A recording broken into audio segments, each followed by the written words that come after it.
Welcome to Testimony Mountain. It's so good to be with you and so glad to have Jessie Czebotar with us again. And we just encourage you to like, subscribe, share. We want to get the word out of the power of God in our lives and the testimony that is. And so as Jessie and I were just chatting about how the goodness of the Lord is that he works all things together for good. And I know that verse has been so key in my own life of trusting the Lord even in challenging circumstances. And so we just thought we'd start there and see where it goes. Absolutely, yeah. I know in my own life I have so many stories of, things that weren't going the way I thought they would, or maybe they were challenging, maybe there was a lot of suffering involved. And yet, as I look back, I see how God used that for my good. Mhm. One of those times was, I think I was about in my mid 30s and had um, my fifth child and started having massive issues with my gallbladder. Mm. And it just started one day out of nowhere. I mean, I got these intense pains in my side. It felt like I, was labor pains on one side, but it was so intense that I was like, oh my gosh, I need to go in. And, ended up being the gallbladder. And in that time, like I had a job that I just absolutely loved. It was with this elderly woman that I was pretty much doing, caregiving for her, but also managing her house and everything. And I pretty much just did everything for her in regards to her home and house. And I would just, it was just such a great environment. She was somebody who was blind and, you know, what was important to her during the day was that she wanted to, watch certain news programs. And then, she liked things very regimented and scheduled. So during those times would be when I was cleaning and I'd be singing, praising the Lord, quietly as she was, entertaining herself. But she also was, a very wealthy woman who, for her, women being educated was very meaningful. And so when she had learned that I was in seminary, she actually allotted that as part of our time, so in her afternoon shows, she expected that I would sit quietly on the couch and study, and then after her show, she wanted to talk about, what seminary books was I reading, what had I learned, and so it was really for her, I think it, really stimulated her Mhm. with the intellectual conversation. So, as I had the gallbladder issues, there were a few times, like literally, I, had to go into the hospital or the ER, and my work would substitute with these, and not to be racist or anything, but these little Mexican women Mhm. that really could not read very well. And so she was getting very frustrated with that. And like, I couldn't guarantee, when I would be there or when I wouldn't, Mhm. it's like when that gallbladder went off, I was down and out, Yeah. And, so finally the work, they said the only way they could fix it was to give her a new full-time caregiver. So I lost that position. Mm. And, the whole time it's like, Lord, why? It was such a great position. It perfectly fit my life, her life. We both were really happy. And what I got instead was, I got a gentleman that needed to go to the therapy pool every day. And I still got study time because, when he was in therapy, I could just be sitting there at the pool studying and reading and stuff. And as I did that, there was another elderly gentleman who he would walk a mile or so every day. That was his exercise. He'd come to the pool and he'd bring goodies to the guests there, or to the staff there and stuff. And we got to talk with this guy, really got to know Ralph. And he was quite the character, amazing guy. He also was a caregiver, but he was in his late 70s. And he had just always cared for one person, and it was his best friend's son. And the story was that his best friend's son, when he was 17, had gotten in this severe car wreck and had become paralyzed. So Ralph had dedicated his life to helping the family and helping them take care of their son. So really a beautiful story, and just really enjoyed the company, the fellowship. Well, the next year I got into my first residency program at the Veterans Hospital, and it was probably, a couple months in that, I was doing rounds and stuff and was going around the ICU, and I ran into, the nurse at one of the rooms, and he was like, "Well, could you come in? This guy really doesn't have family. He doesn't have anybody visiting him. He pretty much was non-responsive. He had had a massive heart surgery and stuff." And he said, "Would you just pray for him?" And so when I went in, I get up to bedside and I was like, "Oh my gosh, this is Ralph. Like, I know Ralph." And so what was interesting was the way that things transpired. Because of everything that happened with my gallbladder, the Lord had moved me into a position that I would be the only person in the world who knew this man and knew Wow. his stories, sitting with him during that week period as he passed away. Wow. And, so it ended up being such a, beautiful story. One of those things where, things didn't seem like they were going good or working out, and yet God worked it out not only for my good, but Mhm. for Ralph's good as well, that he was blessed in that situation. Wow. Wow. I love that. I love that. Yeah. I think in my life, you know, I I got sick at 15. I was at boarding school, and I went from being an active teenager to being bedridden for a number of years. And, it seemed like such a tragedy to be, cut down in that way. Mhm. And but yet I see the goodness of the Lord in it because I don't know what direction my life would have, turned. We talk about the perfectionism, Mhm. and I was, workaholic, straight A student, driven, all of those kinds of things. And now all of a sudden I'm, on my back. I can't do anything. And then when I transitioned from the boarding school to home, my parents worked and they were strict. So, we didn't have TV, we didn't have radio. There was literally zero to do except lay there. And, when I could, I would drag myself up to the piano and play the hymns because that's, again, all we had available to us and sing. And so it ended up being this precious time with the Lord that I had to wrestle out, these issues of, why is this? What's going on? Why did you allow this? All of those kinds of things to a place of being able to just trust him, with my life. Mhm. And if it hadn't been for that, I don't know. I may have gone off into, casual Christianity, that type of thing. But those years were so foundational, and all I had was the Bible, some books, and the piano, you know, and that's pretty good to have, Um, That is. and so in Yeah. a lot of ways, it felt so isolating, and Mhm. yet I believe so key in who I am today. And so Mhm. I can look back and be grateful for those times, and not look Yeah. back at, oh, this awful thing that happened to me, but see it for good. Yeah, I think, my working through process was probably, pretty similar to that too. I wasn't laid out flat, but just the kind of feeling like you're stuck in the silence, feeling like you Mhm, don't have people that you can tell your story to, mhm, yet you're expected now to go from, your training in the system to, pretty much living life, but you've never really lived life. So you're like, what do I do? I don't know how to interact with people because I can't say anything. Your whole world has revolved around the occult, and now you're expected just to live in society in your cover life. mhm, And, for me during that time, there was just a lot of downtime mhm, where, I'd be in my room, and for me, it was reading or drawing.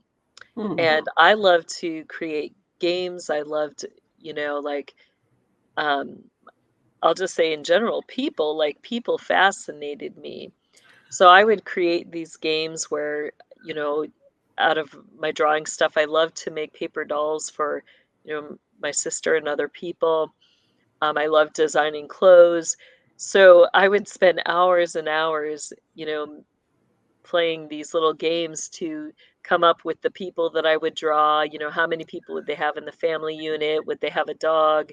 I loved horses, so usually they all got a horse, and I would just create these little things, these little worlds, these, little interactions. But in that, the Lord used that to really help me process Mhm. a lot of the things that had happened with earlier relationships, but the focus was always good, not on the evil. Yeah. It was like, this is what a family should look like, this is what things should be like. Mhm. And in that, it helped me grieve a lot of what I had experienced that was not good or not like that.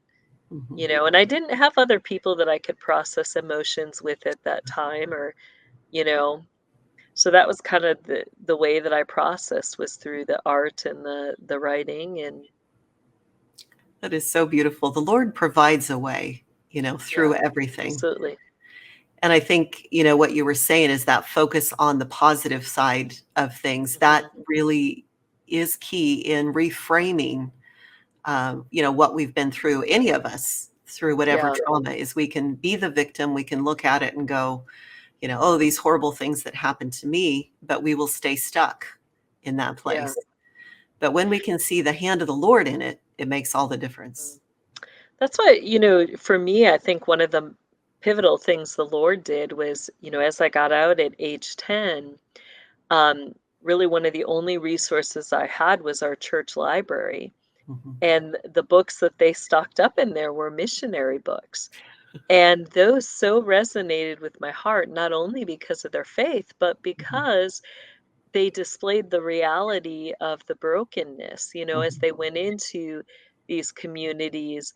They talked about the people who needed healing, and sometimes it was, grotesque things that were happening to those individuals, yet you saw how miraculously God worked in that Yes. situation, you know, and Corrie ten Boom was one. I read all of her books, and, you know, her and Elizabeth Elliot, and, Mhm. Isabel Kahn was another one. Joy Ridderoff, her book is called Mountains Singing. Wow. Um, all those books became really the tool that grew my faith Mhm. through those moments, because they were real about the challenges that they Yes. faced. And it wasn't perfect. Mhm. That's what I loved most about Corrie ten Boom, and even Isabel Kahn. I mean, she had such a temper, and they all shared about their wrestlings. Like, they would argue with God just like I did, Yes. and in the perfectionistic church, God forbid anybody knew you were arguing with God, right? But it was like, I argued with God every day, And so for me, it really displayed, how a relationship with God could be. Mhm. And minus, it's like you can have that and not have the profound guilt or shame. Like, you don't need to feel Yeah. guilty about arguing with God. It's okay to discuss things with Him. It's okay to ask for confirmations when you're not sure. It's okay to say, Lord, you know, this is really what I want, but ultimately I want your will. So I'm going to surrender to what your will is, and Mhm. that's part of the process of growing. um Not versus the others, it was like, no, this is what you must do, this is what you do. Mhm. Even when it's not right, it's like you're still told that that's what's right, and Yes. you're like, but this can't be right. You're like, how is this right? But Yeah. Well, it's actually similar to me. I can't remember if I shared it on here before or not, but my mom would read to us every night, which was really beautiful. But I think I was about 9 years old in third grade when my parents kind of went a little bit more radical, spiritually, or maybe religiously. And so they believed at that time that fiction was bad. And Mm. because it didn't line up with the word of God, that, whatsoever is true, what is noble, what is, all those things. And so, I was such a reader and I loved reading, and, a variety of books, kids' books, children's books, all these adventure stories and stuff. And Right. so they pulled all of those out of our life. And so, again, it was hard as a child because it was like, but I want Yeah, to finish this. that's a loss, a Yes. loss of things that are meaningful and that have affected you. But then they shifted to, every book that was read had to be a biography or a mission story. And Oh, so that was good. right? And so, you know, he- like you, hearing all of those mission stories about faith in God in the midst of challenges, I know has really helped me to have that mindset to then be able to process through, what happened to me. Mhm. And so, again, it didn't feel good at the time, but the Lord worked it out for my good. Right. I think of, as we're talking about those books, one of the most interesting stories was out of the Mountain Singing with Joy Ritteroff. And, you know, th- they're, they were kind of like pre-runners or pre-runner evangelists in that area. And, you know, one of the problems that the missionaries faced as they went into new areas, like they went into the Philippines, was that there were so many different languages spoken and they didn't, speak those languages. So, how do you begin to share the gospel with those, who don't even speak the same language? And the solution they came up with was that they began to seek out people who, kind of either spoke English or spoke one of the other languages that they spoke where they could interpret. Mhm. And so through kind of that third party language, they would have that individual help them then translate into a new language that that person also spoke. Then they would make recordings of that Mhm. person reading back the gospel as they had translated it and stuff. And some of the things that came out of that that were interesting was that basically, these interpreters were evangelizing themselves, then they were coming to the Lord, and then they were, going out, and then they would send the missionaries out with the recordings to these remote areas. So that's how they were, witnessing. But one of the funniest stories is that they talk about how they only had one car between all these missionaries. They had to go up and down some of the mountains in the Philippines, which, as you get into the Philippines, and then later they talked about, some of the Thailand areas, you get where literally it's like these, you know, like slats of cane or something that go into the side of the mountain, like, and just go all the way around, really not built for heavy weight or, um, multiple donkeys walking next to each other, some things like that. But so they talked about they had to go up and down these mountains and the brakes went out. Mhm. And they still, like, managed to use that vehicle going up and down with the lack of brakes, and they would talk about all the crazy stuff they had to do to stop, and you're like, "Wow, they're so determined," like, you know?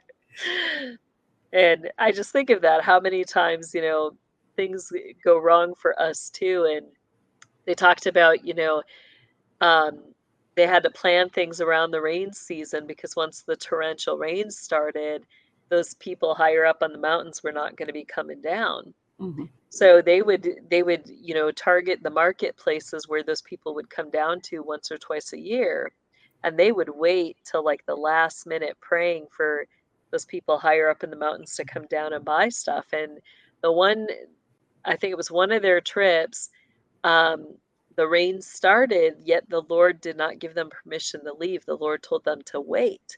Mhm. And they knew that if they waited to a certain time, they would miss their boat back. Um, but as they waited, the Lord ended up, like, the 3 people who were coming down from the mountain, one had been injured, so they had been slowed down, but they were still, like, they couldn't go back up because of the heavy rain, so they had to come down, and if they hadn't waited, those people would have been left stranded. Mm. And because they waited, they were able to provide care and then get the opportunity to minister and stuff. So it was kind of interesting how God used some of those circumstances, you know, to get them through and help them to wait. I love that. One of my favorite stories is from Reese Howells, and I read that more as a young adult, but the account where, he was learning to live by faith and walk it out with the Lord, and the Lord told him to go, on a train somewhere, to minister, and he didn't have the money, and how the Lord just prompted him, just go stand in line, and right before he got to that window, it was provided for. And so I love those stories of faith. Yeah, absolutely. Hudson Taylor was had a story like that too, where the Lord had sent him to a man's house who I think he and his wife had like 5 or 6 little kids, like really little. And the wife had something had happened where she was not well and was dying. Mhm, And as he was like there, he had come to pray and, ask the Lord for healing, yet he's seeing these kids that are famished and, mhm, he's just got barely enough coins to get food for himself. And, he was, sitting there debating with God, like, well, if this were a 5 pence, I would give them 1 or 2, but all he had was the bigger coin, right? mhm. And, so anyway, the Lord kept prompting him kinda through seeing these children, and finally he decided, "If I gotta go without, I go without," and he gave them the bigger coin. Well, as he did that, not only did the Lord end up replacing, Mhm. his finances for himself, but the Lord brought healing to the mother so that she did not die. Wow. So, sometimes just that act of obedience Mhm. can produce a larger miracle than we can imagine. Yeah, that is so good. I love that. And I think that's seeing the bigger picture of what God is doing in it, that it's not always just about us. Hmm. Um, but in every situation, He's got a really good plan. And so what seems like tragedy or bad or, what's going to happen when we learn to, in relationship, trust Him, it's amazing what He does for us and for others. That's so. Absolutely. Well, one more, one of my most favorite books is by, I always forget his exact initials, but I think it's G.C. Bevington, Hmm. and it's called Miracles. And he was one of those traveling miracle workers, pastor evangelists in the early 1900s. And anyway, he had so many miracles that happened, like at one point, he was trying, it was the old light bulbs that had just come out. He was standing on a chair to change it, and the chair collapsed. And in that collapsing, he mangled his ribs where they were like, the bones crossed and stuff like that. Mhm. So he had to go in, and back then, doctors, surgeons were not a good thing. But when you're desperate, you're desperate. So he went in though, and the doctor had been a Christian and a believer, but told him he needed surgery, and he's, as the doctor was saying that, the Lord just spoke to his heart and said, "I'm going to heal you." And so he looked at the doctor and he said, "Nope, the Lord says he's going to heal me." And the doctor's like, if you don't get this fixed, like you'll die. And he said, "No, the Lord said he's going to heal me." And so, the doctor said, "Well, fine, we'll let you go till Monday. We'll let you go over the weekend. But if those ribs aren't healed by then, then you're going to have surgery." Yeah. And, irony of irony, God heals him, straightens him up. When he goes back on Monday, the doctor's amazed because God's performed this massive miracle and he's healed. So then one of his other stories, he's at this congregation, and the Lord tells him that they need to pray through until one sinner gets saved that day. And so they start their event and stuff, and everybody's on board. Yes, we're going to stay.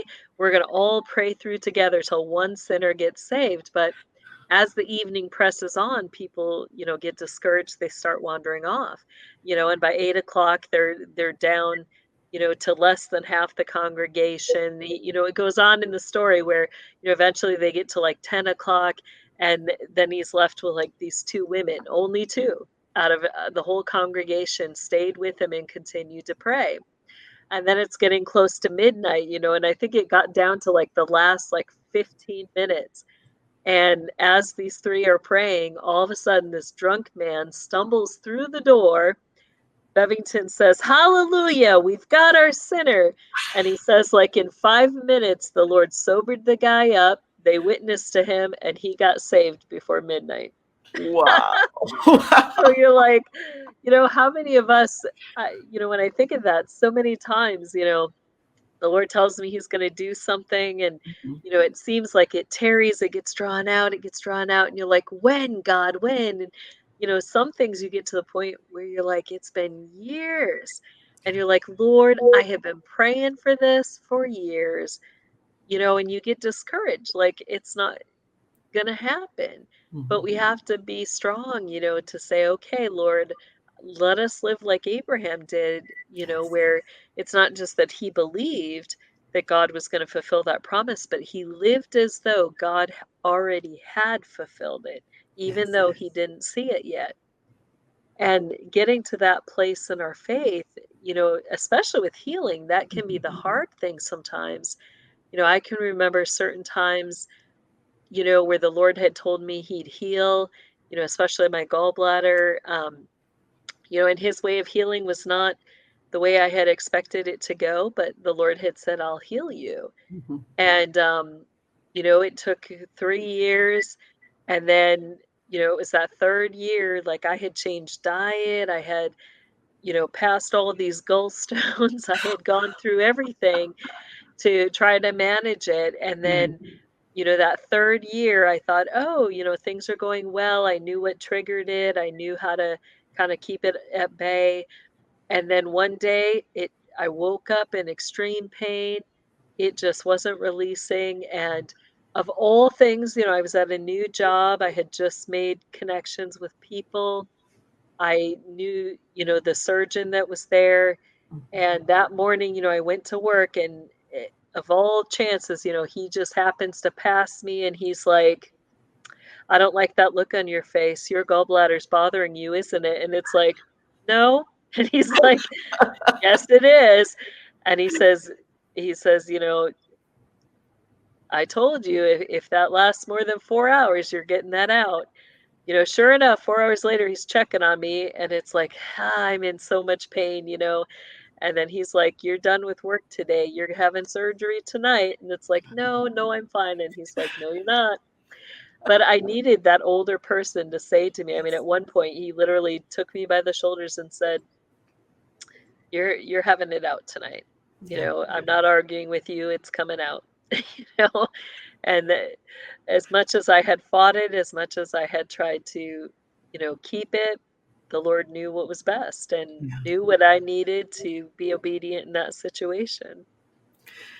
That is so good, and I think the key there is our expectation, of how God's gonna do stuff, and we talk about having expectancy of His goodness, but when we, put in expectations, God's gonna do it this way, a lot of times I think we miss the miracles of God Yeah. because, we're expecting it to be a certain way, and He's not like, "No, I'm doing all kinds of things over here, but you're focused over here." So it's so good. Yeah. And just to let God in the beauty of that, surprise us, capture our hearts, captivate us with his love. Yeah. That so amazing that he can do, above and beyond Mhm. what we could expect or what we could think, even through the most painful of situations. Yeah.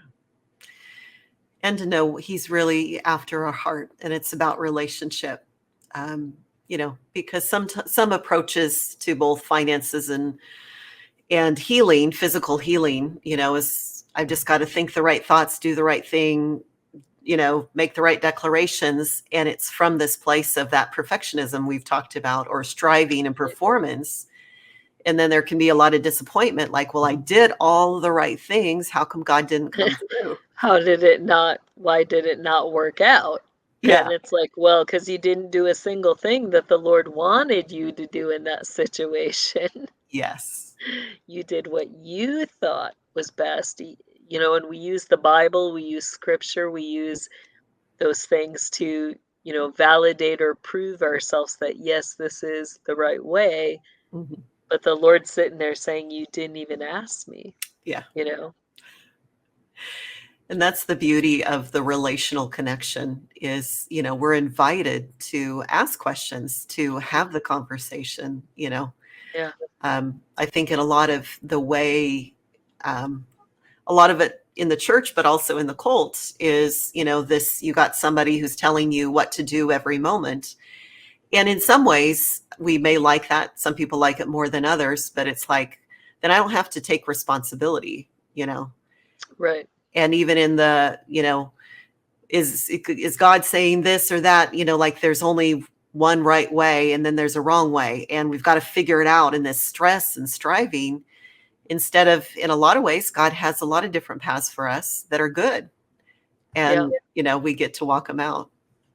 And I think in that the biggest challenge is that, really what's the stronghold there? It's insecurity in our faith where there's a fear that we'll lose that relationship with God, that, will not be pleasing to him, that, Yeah. you know, and out of that fear and insecurity, we strive to be perfect.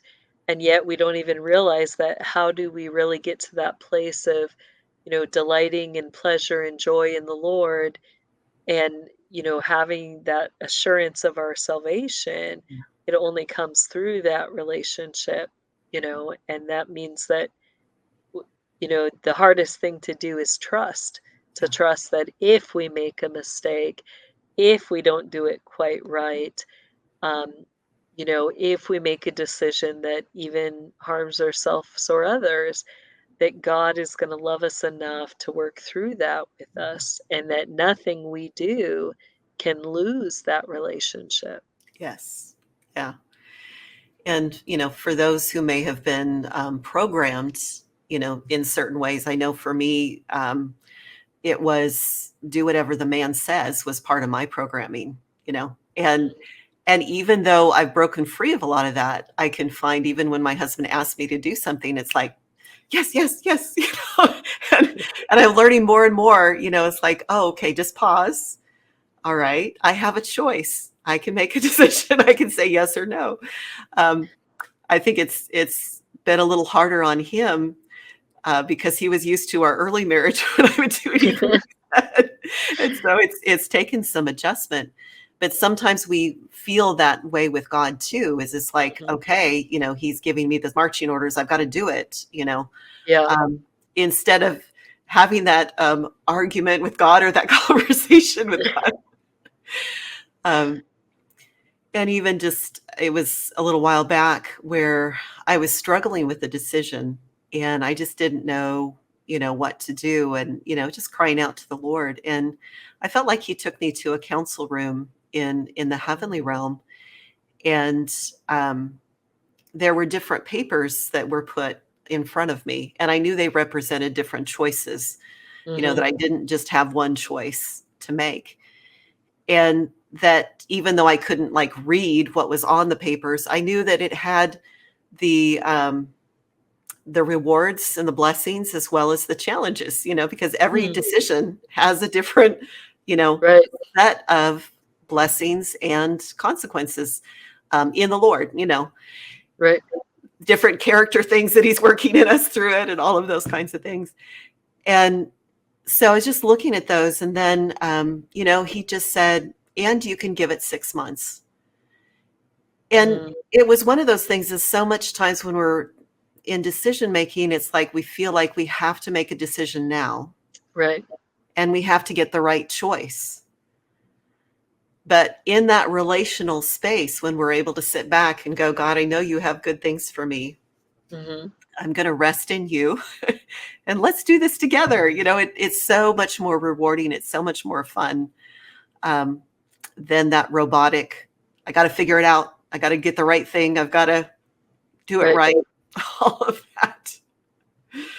So Yeah, that was so good. step by step, we're learning and growing. Yes, we are. And I think for those of us who are processing through our trauma at whatever level, we went through, is this understanding of the love of God, Mhm. of his restoration, of his working all things together for our good.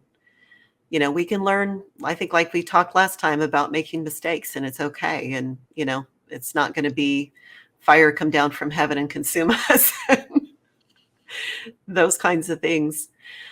And to see that he's working it all for our good. Yeah. Do you have any more on that you'd like to share on, or any more stories? Not that I can think of right off the hand, but Okay.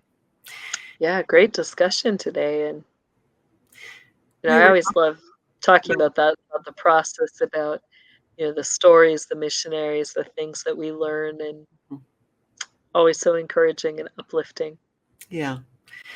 And I really believe it all adds up, these testimonies of God's goodness that strengthen us in challenging times, and particularly for survivors, in how we view our journey and overcome and Yeah. press on through instead of getting stuck in different places.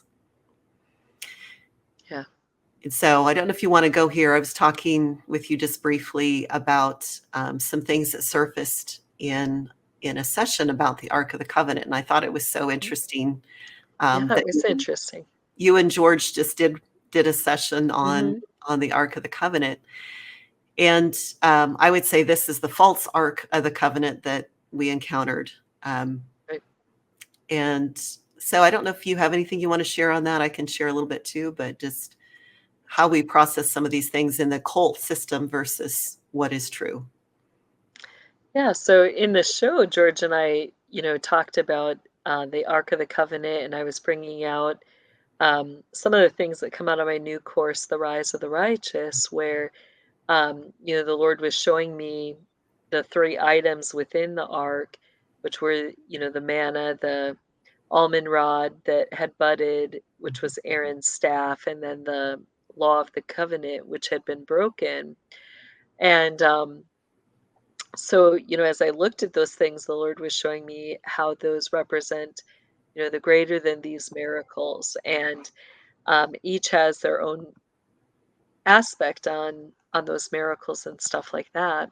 And we talked about, ultimately that, what do people seek in that? They seek the power of God, Mhm. but they sought to control that power instead of understanding that it's something that we receive the fullness of the working of the Holy Spirit when we are in obedience to His will. So those were some of the things we brought out, and then as you and I were talking, um, you brought out that you had had some memories and stuff, and I confirmed that yes, I've might have been a different place. Mhm. Maybe they've got more than one, but how the occult has um, what they call the Ark of the Covenant, but it's all false. It's, Yeah. fake stuff that's meant for death. And, you know, I had experienced that at Nimrod's Hill. Mhm. And so you were filling in a few details about what you had experienced about that. Yeah, and so the memories that were surfaced had to do with a conception ritual, and actually also a naming ritual, which I hadn't even, been aware of, that where you're given, names that they can then use. But since I don't consciously know them, I don't know how to renounce and repent for them. And so it's really powerful to break that off. But this Ark of the Covenant that was used in this place, that the false, it was tying you to that false law, Hmm. to the false anointing, Right. um, and the false provision. That was quite stunning to see that, because I'd never seen the counterfeit, Hmm. clearly in that. And then in the ritual, there was also black lightning, which was a shock and a surprise to me as well, because I had never heard about that or read about that anywhere or heard other survivors talk about it. But it was used for death, in those cases. So I don't know if you have any more information on that you can share or not.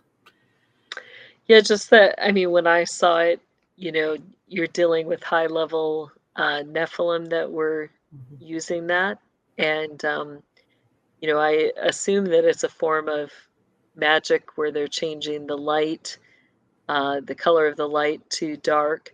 Mhm. You do kind of see that sometimes, like in some severe storms where, Hmm. because of the darkness of the clouds, where even that lightning has kind of a darker context to it, but not Mhm. quite as black as, what you're talking about. But that was the place where I saw it, was at Nimrod's Hill with the Genesis 6 project. And Wow. Wow.